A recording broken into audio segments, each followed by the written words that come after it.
In this quick tutorial, we are going to show you TikTok login problem solve. It's super easy and we will make sure you get it right. Just make sure you are logged in and using the latest version.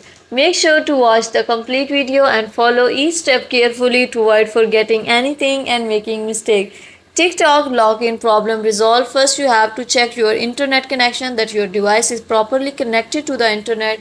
Secondly, open the TikTok app, click on the profile and click on the three lines, click on settings and privacy, click on free up space, clear all the cache from here. If still you are facing this problem, then you have to update your TikTok app or uninstall and reinstall the latest version. Thank you so much.